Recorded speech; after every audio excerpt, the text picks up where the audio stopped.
한의학 박사 유통순입니다. 여러분, 전에는 없었던 증상이 막 생기면서 몸이 여기저기 아프고 예전 같지 않아서 혹시 내 몸에 무슨 이상이 생긴 거 아닐까 하고 병원에 가서 이런저런 검사를 받아보거나 종합검진, 정밀검진을 받아보신 적 없으신가요?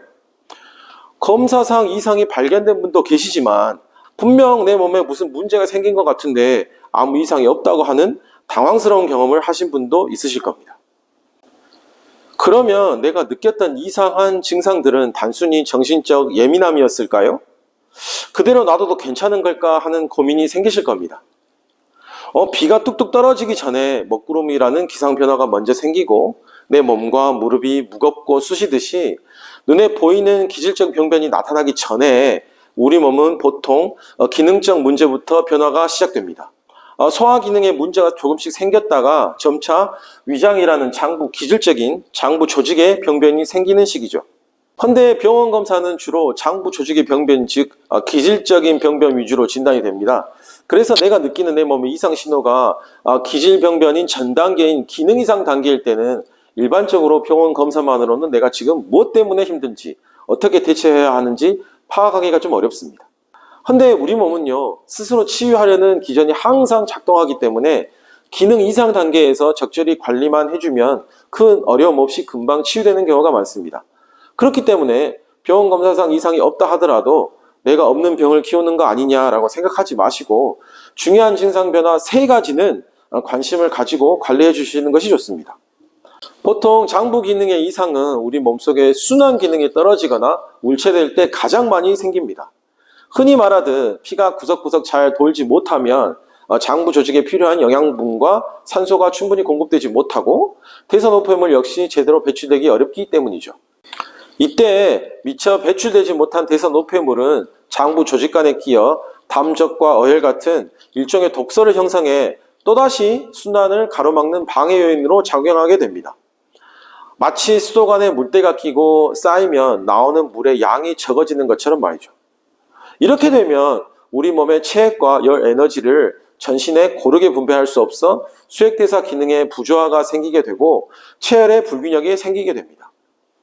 수액대사에 부조화가 생기면 눈과 피부는 건조해지는데 얼굴과 손발은 붓는 증상이 나타나거나 목은 마르고 갈증이 나는데 콧물이나 땀은 줄줄 흐르는 등의 서로 상반된 증상이 동시에 나타나게 됩니다. 마찬가지로 체열의 불균형이 생기게 되면 상체는 더운데 다리는 시리고 찬 증상이 같이 나타나게 되고 속으로는 열나고 답답한데 겉으로는 에어컨 바람이 싫고 추위를 많이 타게 되는 등의 부조화 증상이 나타나게 됩니다. 또한 담적 어혈 같은 병적 산물이 쌓이게 되면 이것을 해소시키기 위해 경락 기능이 예민해지는데요. 이때 기질적으로는 확연하게 보이지는 않지만 손으로는 만질 수 있는 덩어리, 즉 경결점이 우리 몸에 생기게 됩니다. 지금 손으로 명치에서 배꼽까지 이렇게 쭉쭉 내려가면서 손으로 한번 이렇게 꾹꾹 눌러보세요. 이렇게 상당한 압통이 있으면서 덩어리가 만져진다면 여러분은 지금 순환을 방해하는 담적이 형성된 것입니다. 자동차 엔진에 때가 끼고 엔진오일, 냉각수 등이 부족하면 엔진이 쉽게 과열되어 에너지 효율이 떨어지고 차가 고장나듯이 이런 음액과 체열의 부조화와 담적 어혈 같은 독소의 축적은 결국 우리 몸의 기질적 변변을 초래하는 원인이 됩니다.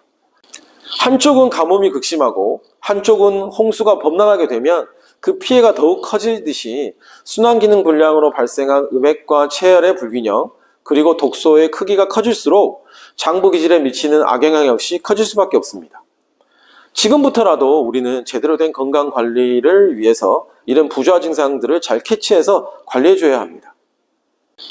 먼저 체액의 불균형 증상이 있으신 분들은 다리를 쭉 펴신 후에 오금에서 사선으로 살짝 올라간 후 쑥 들어가는 부분인 음곡이라는 혈자리를 자주 만져주세요.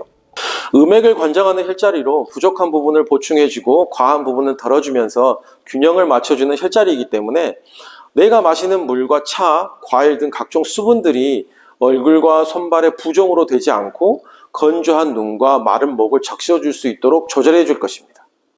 그 다음 체열의 불균형 증상이 있으신 분들은 주먹을 이렇게 가볍게 쥐어보시면 새끼손가락 끝이 닿는 부분인 소부라는 혈자리와 두 번째, 세 번째 손가락 끝 쏙 들어가는 부분인 노궁이라는 혈자리를 자주 눌러주세요.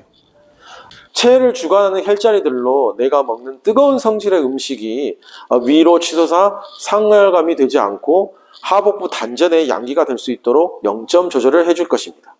명치에서부터 배꼽 아래까지 이렇게 눌러서 앞통이 있는 덩어리가 만져지시는 분들은 어떤 음식이 좋다고 해서 마냥 드시지 마시고 경결이 있는 부위에 순환을 촉진시키는 음식들과 보완해서 드시는 것이 좋습니다.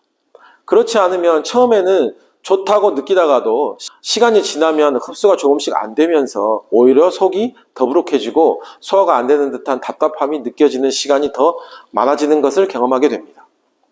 명치 바로 아래 경결 앞통이 있으신 분들은 귤비차를, 다음에 명치와 배꼽 한가운데 경결이 심하신 분들은 호박차를 함께 드시는 것이 좋습니다. 어떠신가요, 여러분?